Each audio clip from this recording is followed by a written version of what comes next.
another episode of Off the Avenue. We're doing an interview here with Andy D. I'm Victoria, and this is Andy D. So I'm going to start out by asking, how would you guys describe yourselves as a band? Oh, that's a good one. You said no trick questions. We are electro party hop. I don't like genres, so we make party music. So just try to get people to laugh. And then if they laugh, then they're that much closer to dancing. And if they dance and they're having a good time, then that's mostly my goal. I feel like there's been other people that have come up with some really good descriptions of stuff. Of our stuff? Yeah, like how to describe us. There's something about time travel. Oh, someone was like, "Oh yeah, we have a blurb. I think it's like if Vikings time traveled to the '80s and kidnapped."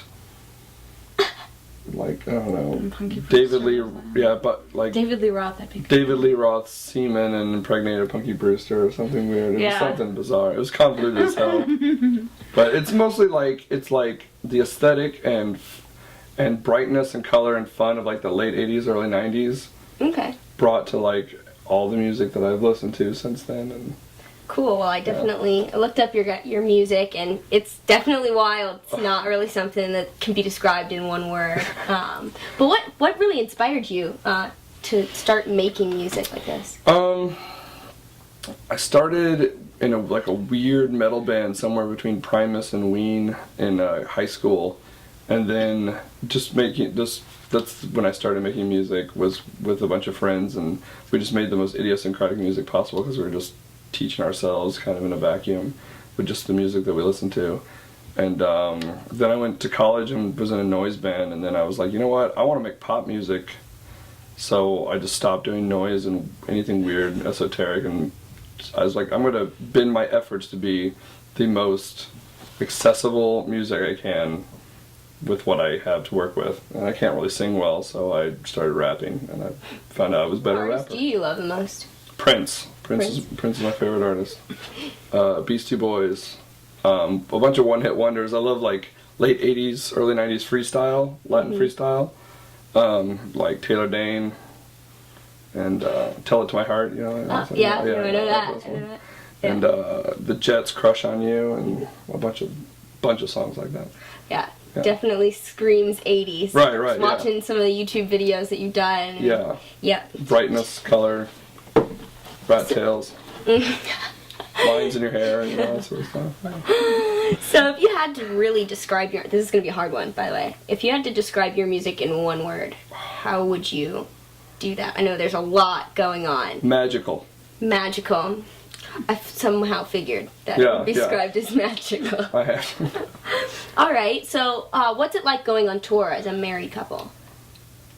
It's pretty good. It's awesome. Yeah, I think it's probably better than people think. Yeah. Because you can bitch at your husband, whereas if it's just like your drummer or whatever, you know, you can't air your grievances. What really inspires your style? Everything that I wanted to be from like age 8 to 12, basically. And that's where we really connected, because we both dress the way that we imagined we would dress when we were younger. So I just remembered like how I wanted to dress and be when I was young, and I was like, hey, I'm an adult now. That means I get to do everything I wanted to do when I was young, because no one can tell me I can't anymore. So yeah, my biggest style influence is Boy George. Yeah. I've been obsessed with Boy George since I was little. So. I just want to be the sixth new kid on the block. That's pretty much it. That's what it is. Well, as a person who loves the 80s, I can definitely, I feel you guys. Yeah. I feel you guys. Well, you really kind of briefly explained how you got started in music, but how did you guys get started together going on tour as a band? You just talked me into it. Yeah. You needed a singer. My voice goes along with the, man's falsetto well. So yeah, I do a lot of falsetto work, and she's got like a second soprano voice, so we met at my second show ever. So she got me early. She was technically at my first show ever, but we didn't really meet then. Because I think I vomited or something. It was like, I had 4 songs to my name. It was crazy. I wasn't in my right mind that night. And then But then it took me, about 3 years she wasn't on the first album at all, and it took me about 3 years to convince her to come up there with me, and Yeah, no. yeah, no. I finally convinced her, and we started playing shows, and we had a really good time of it, so. But your songs were different, because, I wasn't going to rap. That wasn't going to happen. No. And there was really no place for me in your early songs, but, So how would you say your music has really evolved since the start of what Andy D was to what you are now and what you would expect to be? Right. I do think it's gotten a little bit more sophisticated, in the most weird way possible. I mean, there's still like party songs and pretty nasty raps. But like I think the term like concept album is like redundant. I think every album should have a concept. The first album was called Choose Your Perversion, so it's all like really filthy, dirty, sexual rap songs.